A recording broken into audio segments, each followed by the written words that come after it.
नमस्कार, capital TV Uttar Pradesh देख रहे हैं आप। आज इस स्पेशल स्टोरी में बात होगी यूपी विधानसभा चुनाव की। उत्तर प्रदेश की राजनीति का केंद्र हमेशा से विकास और सामाजिक न्याय के इर्द गिर्द घूमता रहा है।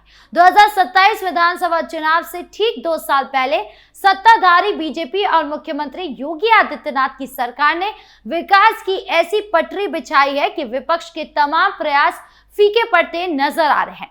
एक और जहां योगी सरकार किसानों, युवाओं और महिलाओं के लिए लगातार नई नई योजनाएं ला रहे हैं, वहीं विपक्षी दलों की हालत ऐसी है कि वो अपने आंतरिक कलह में जूझते हुए नजर आ रहे हैं और अस्तित्व को बचाने की जद्दोजहद करने में लगे हैं। बहुजन समाज पार्टी यानी कि बसपा की सुप्रीमो मायावती ने लखनऊ में आयोजित महारैली के बाद रातों रात संगठन में बड़ा फेरबदल कर दिया, जो मिशन 2027 का हिस्सा बताया जा रहा है। लेकिन ये कदम यूपी की सियासी हलचल को तेज करने के बजाय बसपा की आंतरिक कमजोरियों को उजागर कर रहा है। हाल के चुनावों में बसपा की लगातार गिरावट 2022 विधानसभा में 12.8% वोट शेयर और 2024 लोकसभा में महज 9.39% के साथ एक भी सीट न जीतना मायावती के लिए खतरे की घंटी है। महारैली में उन्होंने कार्यकर्ताओं को सक्रिय रहने और झूठे प्रचार का जवाब देने के आदेश दिए थे, लेकिन संगठन स्तर पर यह बड़ा धमाका उल्टा बसपा को ही धमाका दे गया। पश्चिमी यूपी में मेरठ, सहारनपुर और मुरादाबाद मंडलों में मुख्य बदलाव किए गए। मेरठ मंडल के पूर्व राज्यसभा सांसद मुनकाद अली को हटा दिया गया। मुरादाबाद के पूर्व सांसद गिरीश चंद्र जाटव को भी प्रभार से मुक्त करा दिया गया। उनकी जगह नए नाम आए हैं। मेरठ का जिम्मा आगरा के विक्रम सिंह जाटव को मिला है। मुरादाबाद का प्रभार अमरोहा के जाफर अली को सौंपा गया है। लेकिन बसपा की ये रणनीति तब धाराशायी हो गई जब महारैली में महज 2 दिन बाद ही बरेली मंडल के प्रमुख प्रभारी शमसुद्दीन राय को पार्टी से निष्कासित कर दिया गया। मायावती ने उन्हें गुटबाजी और पार्टी विरोध गतिविधियों का दोषी ठहराया। निष्कासन पत्र में साफ लिखा कि शमसुद्दीन राय को कई बार चेतावनी दी गई थी, लेकिन उनकी गतिविधियां नहीं रुकी। शमसुद्दीन, जो झांसी के निवासी और बसपा के प्रमुख मुस्लिम नेताओं में शुमार थे, उनको अप्रैल में बुंदेलखंड का प्रभारी बनाया गया था ताकि मुस्लिम समुदाय को पार्टी से जोड़ा जा सके। लेकिन बरेली मंडल का प्रभार मिलने से ठीक 2 दिन बाद ही उनका पत्ता काट दिया गया। यह घटना बसपा की आंतरिक कला को खोलकर रख देती है, जहां एक तरफ मायावती बहुजन समाज के वोट बैंक को मजबूत करने की बात कर रही है, वहीं दूसरी तरफ गुटबाजी के कारण मुस्लिम और दलित नेतृत्व खुद ही बिखर रहा है। मायावती ने नए प्रभारियों को निर्देश दिए कि स्थानीय कार्यकर्ताओं को जोड़े, दलित, ओबीसी, एससी, एसटी, मुसलमानों को एकजुट लाए। आकाश आनंद को डिजिटल कैंपेन और युवाओं से जुड़ने की जिम्मेदारी दी। लेकिन ये सब बसपा की कमजोरियों को छिपाने का प्रयास मात्र लगता है। पार्टी का तर्क है कि गठबंधनों में वोट ट्रांसफर होता है, लेकिन फायदा नहीं मिलता। इससे स्वतंत्र मजबूती पर फोकस करें। लेकिन सच्चाई यह है कि बसपा का वोट बैंक ही टूट चुका है। 2024 लोकसभा में एक भी सीट न जीतना इसका प्रमाण है। मायावती का ये फेरबदल और निष्कासन बसपा को और कमजोर कर रहा है, क्योंकि आंतरिक असंतोष बढ़ रहा है। मुस्लिम नेतृत्व की कमी से बुंदेलखंड और पश्चिमी यूपी में बसपा का विस्तार रुक जाएगा। विपक्ष की ये आपसी लड़ाई योगी सरकार के लिए वरदान साबित हो रही है, जहां विकास की रफ्तार बिना किसी रुकावट के चल रही है। दूसरी ओर समाजवादी पार्टी भी अपनी जड़ें मजबूत करने के बजाय पुरानी उपलब्धियों के सहारे त्रासदी रच रही है। अखिलेश यादव का 52वां जन्मदिन 23 अक्टूबर सिर्फ उत्सव नहीं बल्कि राजनीतिक हथियार बन गया। लेकिन यह हथियार उल्टा सपा पर ही भारी पड़ गया।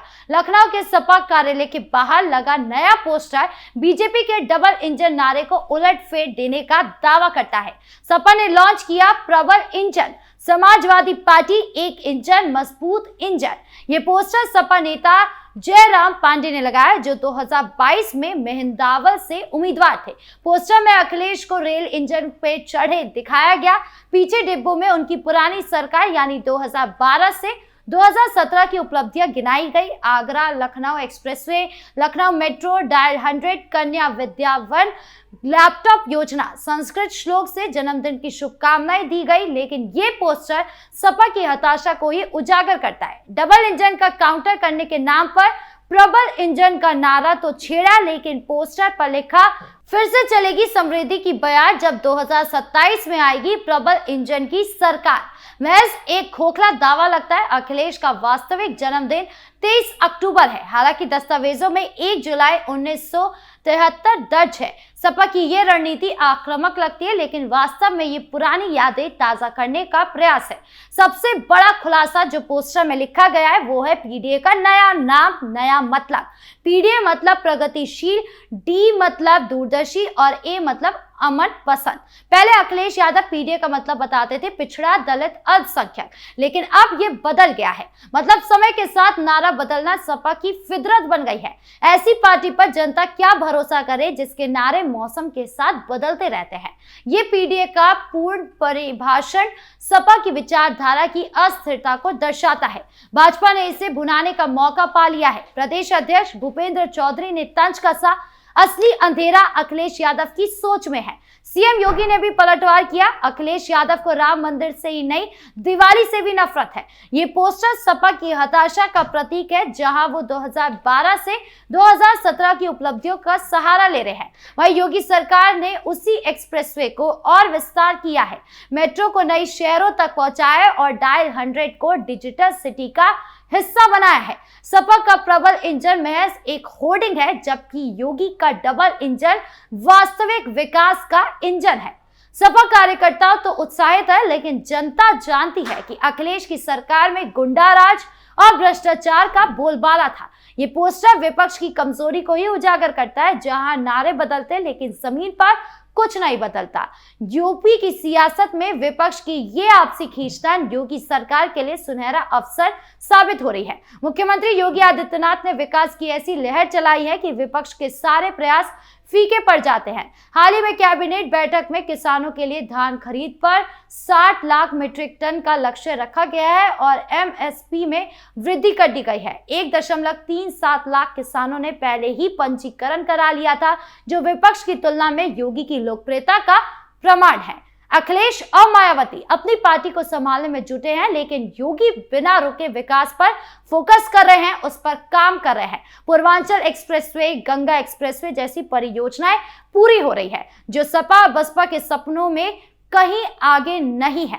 विपक्ष का पीडीए हो या प्रबल इंजन, ये महज शब्द है, जबकि योगी का डबल इंजन वास्तविकता में निर्धारित है। मायावती का फेरबदल आंतरिक कला को छिपाने का प्रयास है। जहां शमसुद्दीन राइन जैसे नेता निष्कासित हो रहे हैं, सपा का पोस्टर पुरानी यादें ताजा करता है, लेकिन जनता भूल नहीं सकती है कि अखिलेश राज में अपराध और बेरोजगारी चरम पर थी। योगी सरकार ने 2 करोड़ से अधिक रोजगार दिए, महिलाओं के लिए मिशन शक्ति चलाया और बुलडोजर से माफिया राज भी खत्म किया। सीएम योगी हमेशा विकास की बात करते हैं। सुनिए क्या कुछ कह रहे हैं सीएम योगी। एक तरफ हिंदू समाज को जाति के नाम पर, क्षेत्र और भाषा के आधार पर विभाजित करने की साजिश फिर से प्रारंभ हुई है और बड़ी मजबूती के साथ सारे हथकंडे अपना करके इन चीजों के साथ जोड़ने का प्रयास हो रहा है। आप मुझे बताओ, कोई महापुरुष किसी जाति विशेष का होता है? उसका योगदान जाति विशेष के लिए होता है? महापुरुष तो महापुरुष है, पूरे समाज का है, पूरे राष्ट्र का है। वो राष्ट्र नायक है, राष्ट्र के आराध्य हैं। फिर उन्हें जातीय संकीर्णता के दायरे में बांध करके सामाजिक एकता को छिन्न भिन्न करने की कुत्सित चेष्टा क्यों? लेकिन ये हो रहा है। सोशल मीडिया प्लेटफॉर्म पर फेक अकाउंट बना करके जाति जाति के बीच में वैमनस्यता और विषवमन करने की एक नई दुष्प्रवृत्ति प्रारंभ हुई है। कौन इसके प्रति सतर्क करेगा?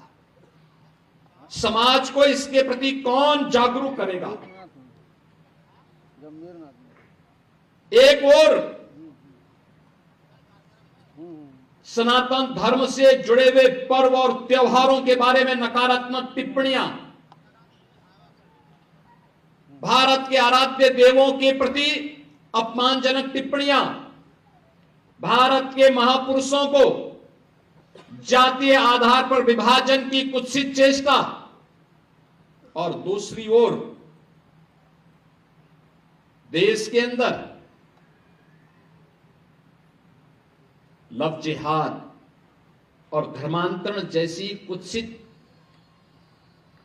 समाज विरोधी और राष्ट्र विरोधी गतिविधियों को कैसे प्रश्रय दिया जा रहा है, हम आज भी उसको देखने और समझने में थोड़ा सा अभी भी कोताही बरत रहे हैं। याद रखना, कालनेमी, ताड़का और शूर्पणखा, ये तीन जो पात्र हैं रामायण कालखंड के, इनकी प्रासंगिकता समाज तोड़ने के बारे में वह हर युग में रही है और वह हर युग में उस रूप में अपनी मौजूदगी से अपने षड्यंत्रों को अंजाम देने के लिए तैयार करते रहे। हमें आज भी उस दुष्प्रवृत्ति से अपने को सचेत रखना पड़ेगा, जो भोली भाली जनता को बहकाने का काम कर रहे हैं, जो आपके परिवारों के अंदर घुस करके हिंदू बेटियों के साथ छल कपट करके, प्रपंच करके, खिलवाड़ करके करने का कुत्सित कार्य कर रहे हैं। आपने अभी देखा होगा कैसे छद्म नाम पर ये लोग कार्य करते हैं। 2027 चुनाव में विपक्ष की ये हताशा योगी की जीत का रोड मैप लिख रही है। बसपा का गुटबाजी और सपा का नारा बदलना ये विपक्ष की कमजोरी है, जबकि योगी की मजबूती विकास में है। यूपी की जनता फैसला लेगी कि उन्हें पुरानी विफलता चाहिए या नई सफलता। ये सियासी हलचल विपक्ष को कमजोर कर रही है और योगी को मजबूत। ऐसे में सवाल उठता है कि क्या विपक्ष संभलेगा या योगी का डबल इंजन फिर चलेगा? आपको क्या लगता है? कमेंट बॉक्स में जरूर बताएं। धन्यवाद।